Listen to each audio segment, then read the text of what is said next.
네, 금요일장 잭슨홀 미팅 파월 연준 의장 연설 앞두고 시장, 우리 장이 좀 변동성을 보여줍니다. 오늘은 어떤 주제일까요? 화면으로 알아보겠습니다. 바이오 다시 달릴까? 토마토 투자클럽의 신기수 전문가입니다. 전문가님 안녕하세요. 네, 안녕하세요. 네, 바이오주 동향부터 오늘 좀 살펴보겠습니다. 주가 움직임 보시면 그래도 연초에 의약품 섹터의 상승률이 굉장히 좋았습니다. 의약품 업종, 유가증권 시장의 이 섹터의 상승률, 네. 특히 지지난해 좋았고요. 최근 들어서는 이 바이오주들이 아무래도 좀 먼저 조정을 받고 좀 소외됐었던 만큼 시장에서 충분히 좀 가격 조정, 기간 조정을 받았기 때문에 이제는 좀 반등을 해줄 것이다. 이런 기대감들이 상당히 많았었는데요. 그간 바이오주가 조정폭이 깊었던 배경에 대해서 좀 살펴볼까요? 네, 바이오주가 사실 이제 코로나 때만 하더라도 시장 전체를 막 이끌어갈 만큼 바이오 쪽이 다 코로나 관련주로 엮여가지고 네. 다 올라갔죠. 그건 이제 반대니까 코로나 중증도가 굉장히 감소가 되면서 이제 코로나가 항시 주식시장은 이제 뭐든지 좀 피크아웃이 되면 그 다음에 내려오잖아요. 예, 그렇기 때문에 이제 바이오 관련주들도 그런 것들 때문에 가격 되돌림이 다 일어났다고 봐야 되겠고요. 또 한 가지는 이제 미국이 이제 금리 인상을 또 하게 되면서 금리 인상은 성장주들한테는 뭐 이거는 이제 거의 이제 엄청난 타격이기 때문에 뭐 전기차도 내려오고 그 바이오도 성장주의 대표적인 섹터이기 때문에 그런 쪽에서 이제 모멘텀이 또 약화되면서 가격 되돌림이 또 나왔다 보고요. 또 한 가지는 이제 그 바이오주들 전체적으로 빠지기 전부터 빠진 종목들이 있었어요. 바이오주들 중에서도 뭐 대표적으로 뭐 셀트리온이라든가 또 제넥신 같은 종목들, 이런 종목들은 왜 그랬냐면은 백신 한다고 그러다가 잘 안 돼가지고 그러면서 이제 빠졌는데, 사실 그런 종목들이 백신만 하고 있는 건 아니거든요. 다른 것들도 다 하고 있는데도 불구하고 백신 하나를 바라보면서 이제 주가가 좀 달려갔기 때문에 좀 빠진 부분들이 있고, 또 이제 진단 키트들이 사실 바이오 쪽을 굉장히 많이 끌어올렸던 그런 부분들이 있습니다. 근데 진단 키트도 이제 처음에 이제 시즌처럼 엄청나게 달리던 종목들도 있었는데, 그 다음에는 우리나라만 진단 키트를 하는 게 아니라 이제 다른 나라들도 진단 키트를 계속 만들어내고, 또 진단 키트도 생산이 이제 막 경쟁이 치열해지다 보니까 판가도 떨어지고, 이러면서 이제 경쟁 심화 이런 국면에 들어가면서 진단 키트들도 전체적으로 좀 빠지고, 또 이제 비코로나 계열 임상에 대해 가지고는 신경을 안 써버리죠, 시장이. 그러니까 코로나 관련해서 백신이냐 뭐 진단 키트냐 또는 뭐 CDMO냐 이제 이런 얘기만 쭉 돌고, 그 회사가 과연 그 코로나 백신이나 치료제 이외에 다른 어떤 약물들은 하고 있는가에 대해서는 전혀 관심이 없으니까 시장에서 이제 그런 부분들이 이제 소외가 됐었죠. 그러면서 전체적으로 좀 빠졌고, 그러니까 뭐 코로나 외에 다른 부분에 관심이 없으니까 계속 빠지다 그래도 요즘에 좀 바닥을 좀 잡고 있는 듯한 느낌이 좀 들죠. 네.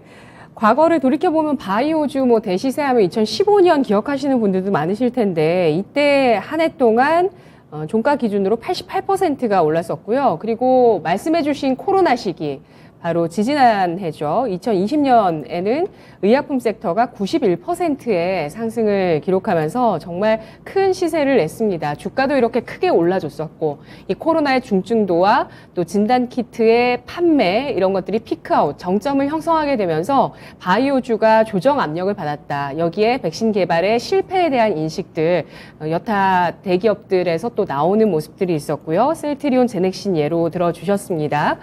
그리고 미국의 금리 인상, 이런 것들이 성장주인 바이오주의 투자 심리에 악영향을 끼쳤다는 건데요. 신약 모멘텀 역시도 무뎌졌다, 이렇게 평가를 해주셨습니다. 그런데 좀 최근에 분위기 반전을 해나가고 있는 바이오주, 주목해서 보신 분들이라면 이 소식에 대해서도 또 주목하셨을 텐데요. 상반기 주요 제약 바이오 기업들의 수출액이 크게 증가했다는 소식이 나왔습니다. 어떻게 보십니까? 그러니까 주가는 빠지는 반면에, 그러니까 상반기 때 이제 실적들은 다들 괜찮았어요. 그래서 이제 특히 이제 그 유망한 이제 나름대로의 실적을 좀 가지고 있는 30개 이제 제약사의 수출액이 연간 42% 성장을 했는데, 그 중에서 또 이제 30개 중에서도 26개가 수출이 이제 확대가 됐습니다. 네. 그러면 전체적인 부분에 이제 42% 정도 성장이 됐고, 근데 이게 왜 중요하냐면 작년 같은 경우에는 30개 중에서 올해는 26개가 확대가 됐는데 작년에는 17군데가 이제 감소가 됐었거든요. 그렇기 때문에 이런 부분을 본다면은 우리나라의 제약바이오 쪽에 이제는 그냥 마냥 꿈에만 어떤 그 투자하는 꿈으로만 볼 그런 부분들이 아니고 제약바이오 쪽이 나름대로 이제는 좀 실적 부분에 있어가지고 챙기는 이제 그런 부분들이 좀 있는 것 같고요. 지금 뭐 이제 그 표가 나오고 있습니다만은 2배 이상 증가한 곳이 어디냐면은 이제 SK 바이오팜하고 그리고 동국제약, 대원제약, 동구바이오 이렇게 이 네 군데는 2배 이상 증가를 했어요. 그리고 50% 이상 증가한 데가 삼성바이오로직스, SK 바이오사이언스 이런 데도 좀 큰 데라서 사실 2배까지 느끼기는 힘들죠. 50%만 돼도 잘한 거예요. 유한양행, 일동제약, 한독, 셀트리온 제약 이런 쪽이 이제 그 상반기 또 50% 이상 증가한 곳이고 30% 이상 증가한 곳이 대웅제약, 종군당, HK 이노엔, 동아약품, 제일약품, 파마리서치 이런 데들이 30% 이상 증가를 했습니다. 그러니까 30% 이상 증가한 곳 쭉 합쳐보면은 꽤 개수가 되죠. 그러니까 상당히 좀 제약바이오 쪽의 실적이 나름대로 괜찮았다 이렇게 보입니다. 네. 수출 실적 좋았습니다. 상반기 그리고 수출 그 데이터뿐만 아니라 실적도 긍정적이었던 기업들이 많이 보였다는 분석을 해주셨는데요. 최근에 그 바이오주가 조정을 받았을 때는 신약의 모멘텀이 무뎌졌지만 최근에 분위기 반전을 이어가면서 신약 모멘텀이 또 민감하게 주가에 반영되는 움직임이 6월부터 시작이 됐습니다. 그러면서 신약 임상 관련한 내용들로 인해서 주가들이 좀 많이 올라섰던 기업 가운데 아무래도 6월 초부터 움직였던 박셀바이오 같은 종목들이 있을 것 같은데요. 6월 초에 박셀바이오는 간암 치료제 그 임상에 대해서 82% 수준의 치료 반응이 나왔다고 해서 그때부터 올라가기 시작하다가 최근에는 혈액암 치료제의 임상 중단 이슈. 근데 이게 또 완전히 그래서 이 기업이 연구를 안 하는 건 아니고 또 다른 파이프라인이 있다면서 이런 것들 개발한다. 이런 소식들이 좀 나오기도 했는데 옥석 가리기가 중요할 것 같아요. 어떻게 보십니까? 네, 그러니까 바이오 쪽이 참 어려웠던 게 그동안에 이제 코로나 관련주들을 엮이면서 아무런 이제 임상과 관련된 부분에 관심이 없었죠. 근데 이제 지난번에 이제 6월, 7월부터 좀 움직이기 시작하다가 임상 관련된 이제 종목들이 좀 움직이기 시작하다가 그러다가 코로나가 재확산됐었죠. 네. 재확산이 되면서 그때 진단키트들이 다시 또 떠올랐어요. 더 힘을 받았네요. 네. 근데 진단키트들이 올라가는 바람에 임상 안고 있던 종목들 좀 가려고 하다가 다시 고개를 숙여버렸어요.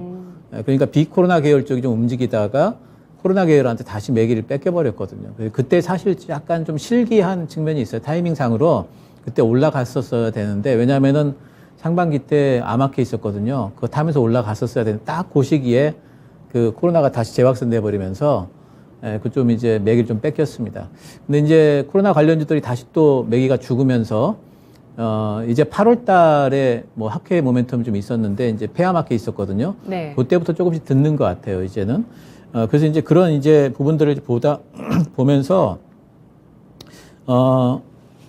제가 이제 생각하는 거는 이제 코로나 관련돼 가지고 또다시 진단키트라든가 또 백신 관련주들이 또 올라올 수도 있거든요. 근데 이제는 그런 부분에 지난번에도 그런 말씀을 제가 계속 드렸어요.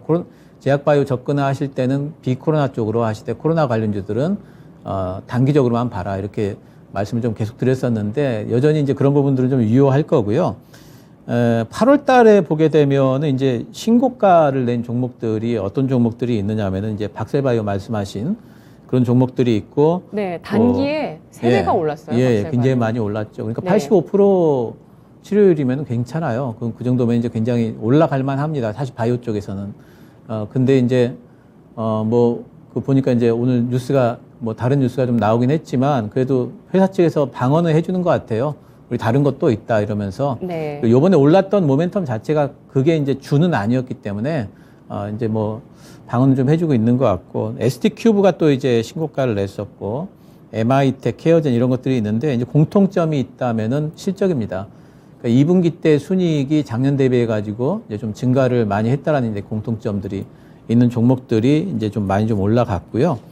그리고 이제 또 학회 쪽에도 좀 들었는데 8월 달에 이제 폐암학회를 출전했던 종목들이 있어요. 유한양행하고 오스코텍, NK맥스 이런 쪽은 이제 살짝 올라가다가 실제 폐암학회가 마감이 되니까 지금은 또다시 이제 그 조정을 좀 받고 있습니다. 근데 어쨌든 그동안에 하키 모멘텀이 전혀 작동을 안 했거든요. 그런데 이번에 페어마켓 쪽에는 이제 시작하기 전에 살짝 올랐다는 부분이 보게 되면은 하키 모멘텀이 이제 제약바이오 쪽으로 조금은 좀 듣는구나 하는 이제 그런 부분들이 있기 때문에 하반기 때는 하키 모멘텀이 있는 종목들로 뭔가 좀 모멘텀들이 들을 거다라는 이제 예상을 좀 해볼 수가 있을 것 같습니다. 네, 6월장 하면 그때 지수 자체가 패닉장이었는데 그때부터 움직이기 시작해서 바이오주 좀 시속 게임은 있었습니다. 신약과 코로나 확산 사이에서. 근데 이 사이에서 코로나 확산 때문에 좀 실기한 측면이 있었다 이렇게 말씀해 주셨고, 그리고 신고가 종목 쭉 말씀을 해 주셨는데 조금 깨림칙한 건 뭐 박셀바이오도 역시 뭐 어쨌든 인상 중단했다는 소식으로 또 크게 하락을 했으니까 많이 올랐다는 인식도 사실 있을 수밖에 없을 예. 것 같고요. 그리고 케어젠 같은 경우도 이 종목은 3월부터 움직였어요. 이 종목도 역시 3월 저점 대비해서 3배 딱 움직이고 나서 최근 들어선 좀 조정이 나오는데 지금 지난 12일에는 또 불성실 공시법인 지정 예고가 나왔거든요. 근데 이게 공시 번복 이유 때문입니다. 예, 수주 해지 관련해서 공시 번복 사유로 인해서 불성실 공시법인 지정 예고가 나와서 약간 깨름직한 것도 있는 것 같아요. 잘 갔던 종목들. 예. 예. 근데 제약바이오 쪽은 늘 이제 그런 부분들을 이제 생각을 하셔야 됩니다. 제약바이오 쪽이 움직이는 동력 자체가 어떤 이제 안정적인 어떤 예상, 실적에 대한 예상 이런 걸 갖고 움직이는 게 아니고 정말 한번 로켓을 한번 팡 터트리듯이 뭔가 좀 신약에 대한 어떤 그런 임상이 잘 됐다라든가 모멘텀을 갖고 움직이는 거기 때문에 그 동력이 어디까지 갈지에 대해 가지고 우리가 사실 예상하기는 힘들어요. 그래서 제약바이오 쪽을 접근을 하실 때는 이제 그런 부분에 대한 이제 트레이딩 전략을 가지고 좀 접근을 하실 필요가 있고, 그리고 이제 특히나 이제 그 요즘에 잘 나갔던 종목들을 보게 되면은 박셀바이오도 5만 원 단에서 올라가기 시작했거든요. 그리고 케어젠 같은 경우에도 올라가기 시작한 가격대가 보게 되면 5만 원, 6만 원대입니다. 그러니까 그 정도 가격대의 종목들을 먼저 좀 쳐올리고요. 그리고 이제 10만 원, 20만 원 이렇게 그 올라가는 이제 동그라미 다섯 자리 숫자까지 이렇게 올라가게 되면 그쪽은 좀 나중에 움직이거든요. 근데 이제 그 정도까지 시총이 커지면은 그래도 어느 정도는 조금 안정적으로 우리가 뭐 매매를 좀 해볼 수가 있는데, 이렇게 조금 이제 시총이 좀 작은 사이즈에서는 약간의 투기성이 늘 거기 이제 묻어 있다라고 봐야 되기 때문에 그런 부분은 감안을 하고 매매를 해야 되겠죠. 네, 정말 이들 종목들 단기 시세 엄청 났고요. 그리고 어쨌든 바이오주의 투자 심리 자체가 돌아섰다는 점들을 이런 신고가 종목, 그리고 8월에 폐암 학회 관련한 모멘텀이 주가에 작동되고 있다는 측면에서 확인할 수 있는 상황인데요. 미국 인플레 감축 법안에 대한 얘기가 최근에 많이 있습니다. 여기에서 우리 K바이오가 희생양이 될 수도 있다는 시각이 나오고 있는데요. 일단 이 인플레이션 감축 법안 자체가 골자가 대기업 증세를 통해서 확보한 재원을 가지고 기후변화 대응을 하고 의료보장을 확대한다라고 해서 이제 바이오 관련한 그런 또 내용도 들어있는 법안이거든요. K바이오에 미치는 영향은 어떨까요? 이게 조금 이제 장기적으로 보면은 약간 좀 우려스럽긴 합니다. 그러니까 미국이 인플레이션 감축법 IRA가 거기 중에서 이제 나온 건 미국 입장에서는 뭐냐면은 약값을 좀 내리겠다는 거잖아요. 정부 네. 쪽에서 약값을 내리는데 그 약값 내리겠다고 하는 게 보면은 가장 지출이 높은 50개 의약품 중에서 아직까지 제네릭이나 바이오시밀러가 나오지 않은 약품들, 그 약품들의 약값을 내리겠다는 거예요. 그런데 이제 그 글로벌 제약사들이 우리나라처럼 신약 개발하고 있는 업체들하고 계약을 맺는 경우가 많잖아요. 우리나라 신약을 개발하는 업체들 같은 경우에는 신약 개발해서 굉장히 큰 제약사한테 그걸 기술 이전하는 게 꿈이잖아요. 근데 굉장히 큰 제약사들이 그 큰 기술 이전료를 주고 신약을 리스크가 있는데도 그렇게 투자를 할 수 있는 이유는 자기네들이 돈을 많이 벌기 때문이에요. 근데 만약에 약값이 빠지면은 그럼 돈이 수익이 줄어들면은 그 기술 이전 이런 R&D의 투자를 좀 줄어들 것 아니겠는가, 이제 이런 거거든요. 그런 측면도 있을 것 같고, 바이오 시밀러 기업 입장에서는 네. 어쨌든 그 원래 특허 만료되기 이전에 약값이 비싸던 게 바이오 시밀러로 전환이 되면서 약값이 싸지는 그 메리트를 보는데 네. 그런 그 격차가 좀 줄어들기 그렇죠. 때문에 그것도 있죠. 예. 예, 그 이제 그 메리트가 두 가지가 좀 약화될 이제 것 같아요. 그 지금 이제 우리나라 같은 이제 작은 기업들한테는 이제 우려스러운 게 되는 거죠. 그래서 지금 이제 이게 법안이 발효되는 게 4년 남았어요.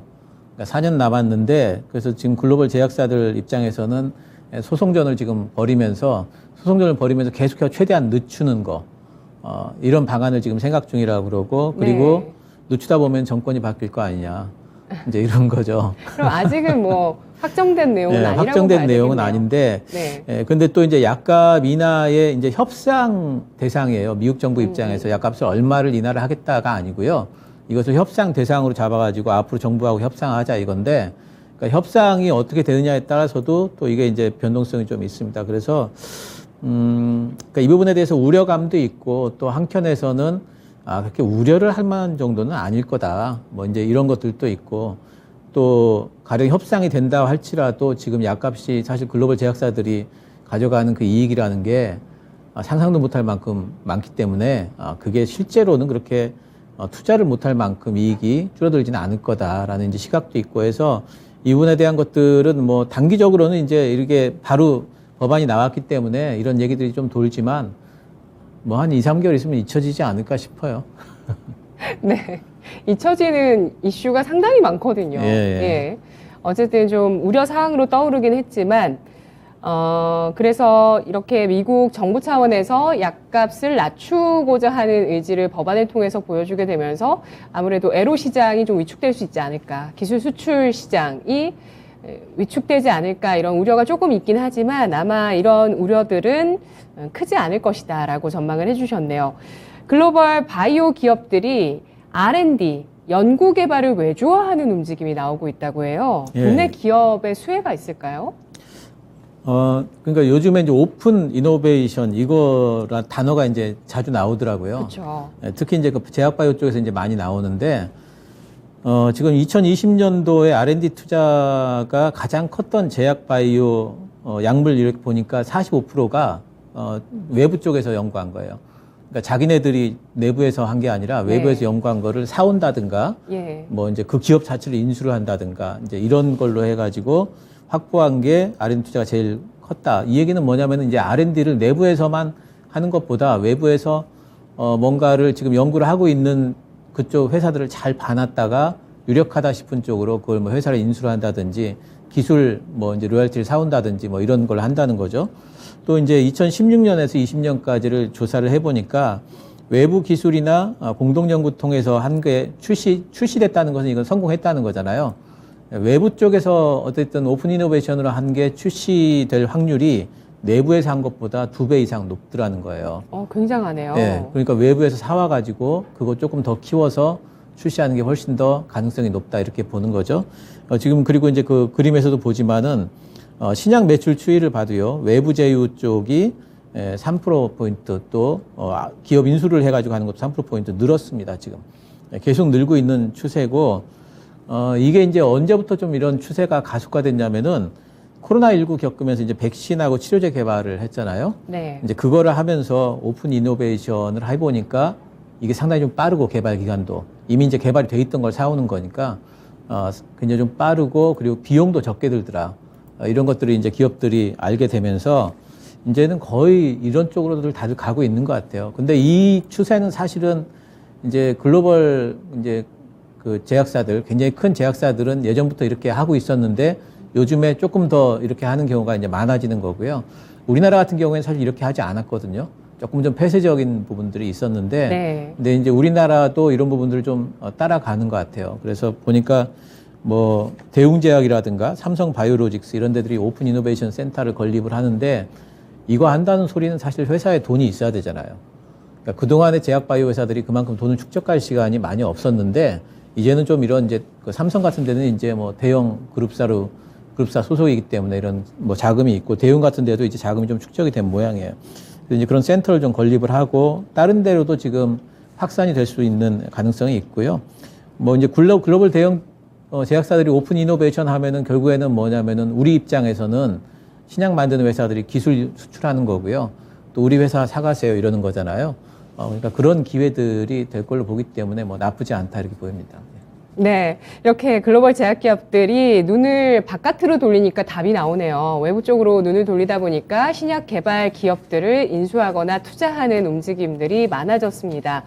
이렇게 돈을 투자해서 좀 더 빠르게 신약 개발의 모멘텀들을 가져갈 수 있는 그런 통로들이 생기다 보니까 그런 움직임들이 가속화되고 있는 상황이고요. 국내 기업들도 그래서 변화하기 시작했습니다. 그 예로 대웅제약, 삼성바이오로직스의 오픈 이노베이션 센터 건립을 꼽아주셨는데요. 또 바이오시밀러 쪽에 모멘텀이 크게 있습니다. 내년에 기대감이 꽤 높더라고요. 블록버스터 의약품 특허 만료가 임박해 있는 내용들에 대해서 많이 주목하면서 앞으로 한 5년, 10년간 바이오시밀러 시장이 황금알을 낳는 거위가 되지 않겠냐라는 그런 헤드라인까지 쓰면서 예. 굉장히 기대를 하고 있던데 전문가님은 어떻게 보시나요? 예, 그 부분을 뭐 어쨌든 이제 그 바이오시밀러 하는 회사들이 예. 그런 기대감을 보이고 있으니까 저야 뭐 그런가 보다 그렇게 생각을 해야 되는데 네. 내용상으로 봐도 정말 그런 것 같아요. 이제 바이오시밀러라는 건 뭐냐면은 기존에 있던 약을 바이오 공법으로 그 약이랑 똑같은 효능을 가진 약을 만드는 거잖아요. 특허가 끝나면 그렇게 할 수 있는 거죠. 그래서 그 약이 이제 특허가 딱 끝나면은 특허가 끝났다고 해서 그 약처럼 똑같은 제조법까지 공개되는 건 아니거든요. 예. 그러니까 우리가 알아서 만들어야 돼요, 그것을. 근데 알아서 만들어 놨다가 어쨌든 그 약보다 더 싸게 팔면은 약효가 같다면은 우리 거 팔릴 테지 이런 거잖아요. 실제로 그런 것들이 성공을 많이 했고. 근데 이제 일단 그 휴미라 같은 게 이게 지금 글로벌 의약품 판매 1위 약품이에요.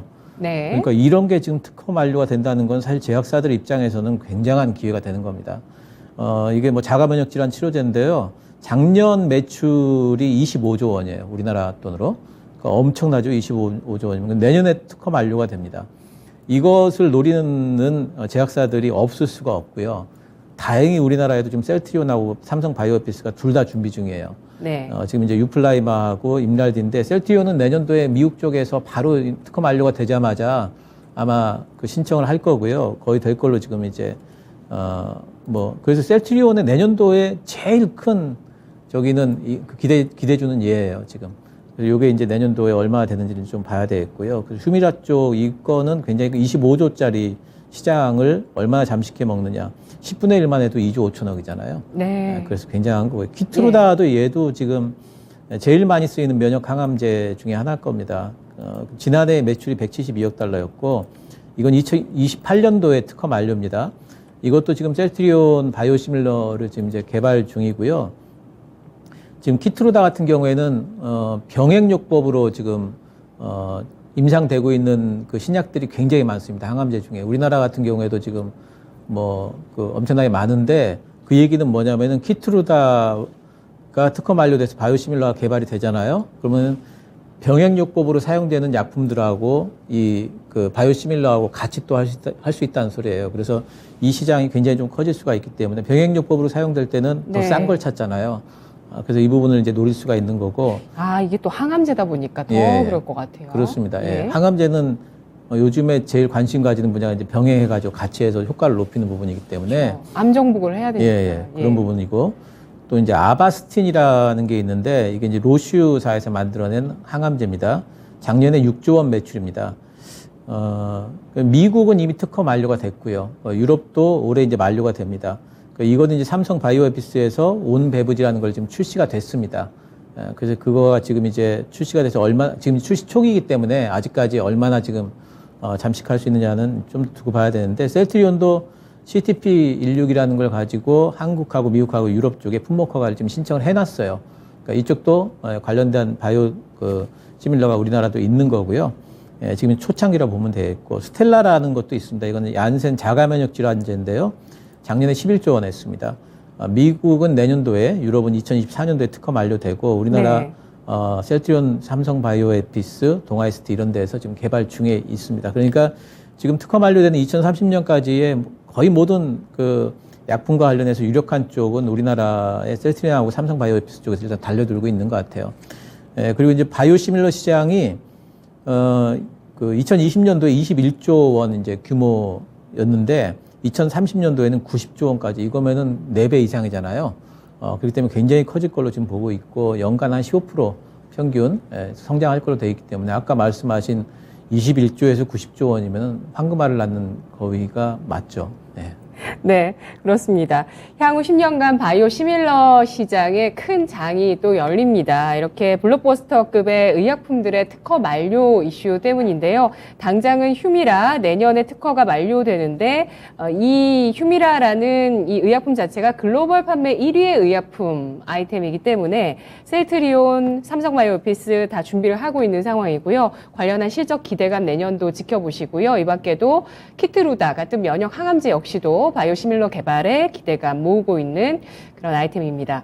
파이프라인입니다. 그러면 또 학회 이슈도 좀 살펴봐야 될 것 같아요. 8월부터 폐암학회 이슈도 시장에 반영이 됐다고 설명해 주셨는데 또 앞으로 놓여있는 글로벌 학회 모멘텀은 뭐가 있을까요? 지금 일단 9월 달에 이제 미국 암학회는 그 상반기 때 마감이 됐거든요. 근데 그 중에서 이제 특별히 이제 췌장암 부분에 췌장암 컨퍼런스가 있습니다. 특별 네. 컨퍼런스가. 거기에 이제 매드팩토가 일단 알려져 있고 나가는 쪽으로는 그리고 다른 데들은 아직까지 뉴스에 나온 게 없는데 이거 좀 챙겨봐야 될 것 같고요. 그리고 이제 9월 달 되면은 이제 3대 학회 중에 하나가 이제 그 유럽 종양학회예요. 그래서 유럽 종양학회는 지금 네오캠 바이오, 뭐 NK맥스 이런 쪽으로 해서 한 대여섯 개 지금 나가는 걸로 알려져 있습니다. 그리고 이제 9월 달에 또 되면 이제 당뇨학회하고 임상종양학회가 있고요. 11월 달에는 면역항암회, 또 이제 신년도가 되게 되면은 그 JP 모건 헬스케어 컨퍼런스 이것도 굉장히 이제 크죠.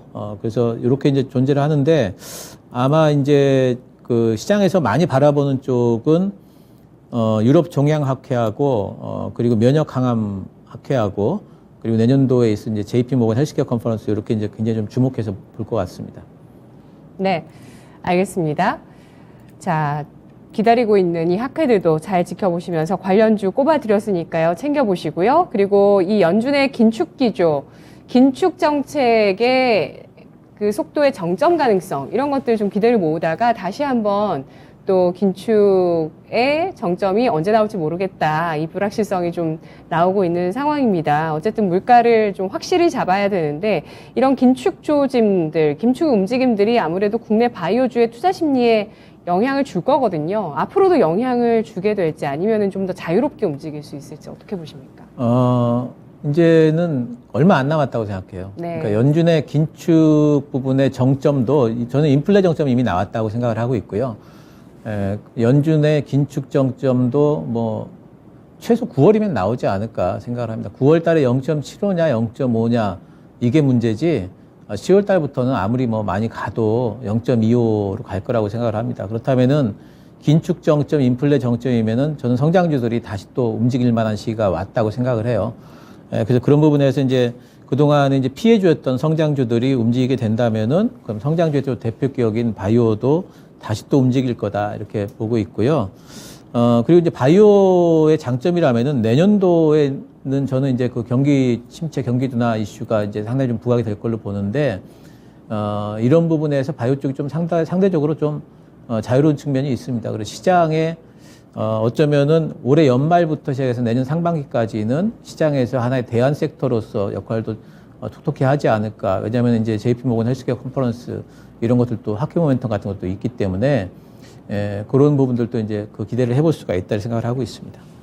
네.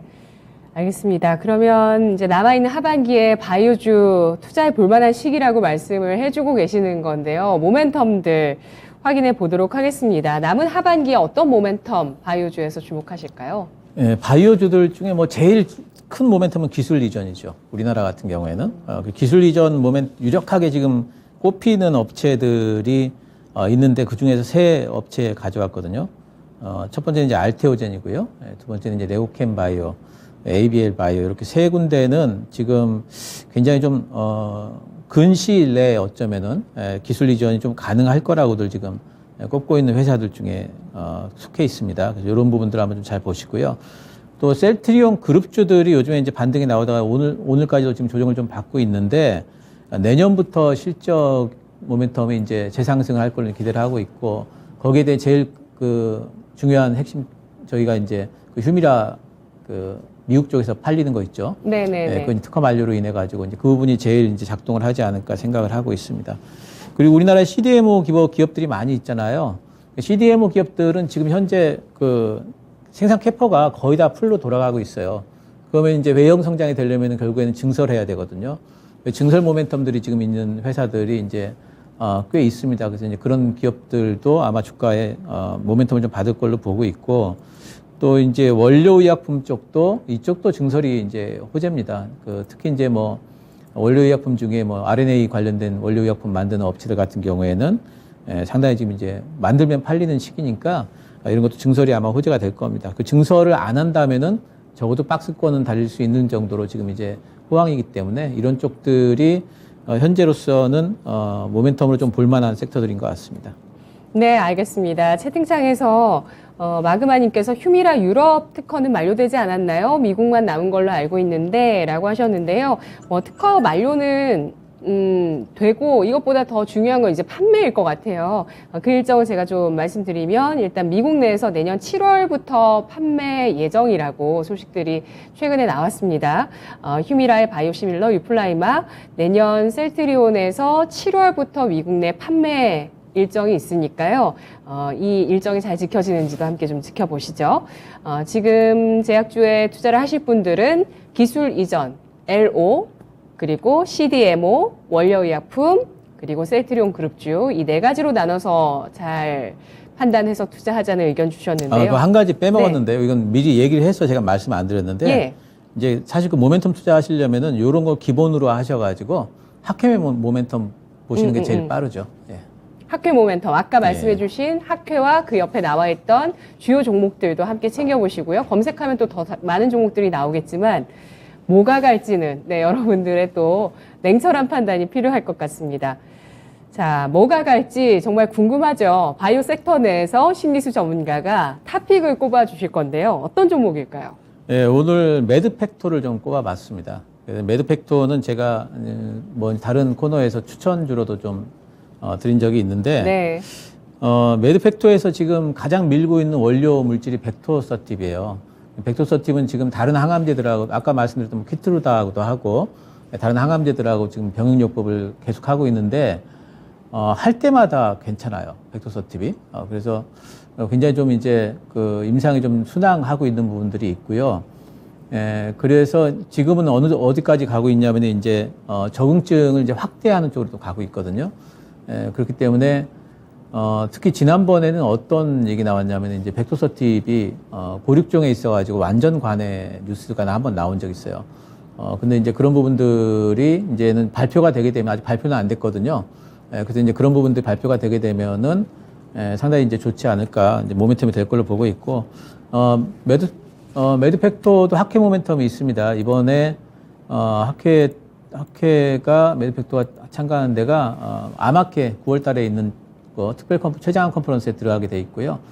그리고 면역항암학회 이거는 11월달에 있습니다. 암 쪽이니까 이쪽 두 군데에서 아마 발표를 할 겁니다. 그리고 발표할 때 여러 가지 지금까지 임상 결과들을 총 그 상반기 때 그 항암학회도 출전을 했거든요. 근데 그때 했던 것보다 더 많은 자료들을 이번에 낼 것 같아요. 그래서 그런 모멘텀들이 대기를 하고 있기 때문에 한번 눈여겨보시기 바랍니다. 네, 알겠습니다. 매드팩토 현재 시가총액이 6,200억 원 가리키고 있는데요. 매드팩토 바로 주목할 만한 파이프라인은 벡토서팁이었습니다. 우리 채팅창에 의견이 있는데 이거 한번 좀 질문 드리고 마무리할게요. 예전에는 바이오가 성장 주임에도 불구하고 시장 빠질 때 지수 방어 주요 섹터였는데 지금은 좀 아닌 것 같아요. 라는 의견도 있어요. 예. 지금은 아니죠. 예. 지금 당연히 지금 바이오가 당연히 방어주가 아니고요. 단지 이제 바이오 쪽은 이제 심리가 한번 붙기 시작하면 이제 움직이기 시작하고, 그리고 예전에도 보게 되면은 바이오만 좋았던 적이 있어요. 그런 때가 언제냐면 경기나 실적이 별로 안 좋을 때 보면은 바이오 쪽만 또 잘 간다 이런 경우가 있었거든요. 그래서 왜냐하면 이제 그때 투자할 데가 없으면 투자금 자체가 이런 바이오 쪽으로 몰리는 때가 있었습니다. 그래서 이거는 저는 계속해가지고 그런 부분들은 뭐 주식시장에서 역사는 좀 반복된다 이런 부분들이 좀 있거든요. 그래서 저는 이런 것들이 아마 연말이나 내년 초쯤에 한번 나타날 수도 있다. 물론 그것을 이제 확인을 해봐야 되겠습니다만은 가능성이 있고 그리고 무엇보다도 지금은 많이 빠졌는데 바닥은 거의들 다 다졌다. 그리고 하반기 때 바이오의 모멘텀 중에 제일 큰 거는 학회다. 그리고 학회 모멘텀이 이제 들을 만한 시기가 됐다. 이렇게 해서 한번 시작을 해보는 걸로 생각을 해보시면 제일 좋을 것 같아요. 네, 알겠습니다. 바이오주가 갈 수 있는 환경 자체가 일단 좀 조성됐다는 판단을 하고 계시네요. 네, 리세션 구간에서의 바이오주의 움직임, 과거의 사례를 들어주셨고, 그리고 긴축의 정점이 나왔을 때 바이오주가 또 어떻게 움직일지 학회 모멘텀을 중심으로 종목들 살펴보겠습니다. 잘 들었습니다. 감사합니다. 고맙습니다.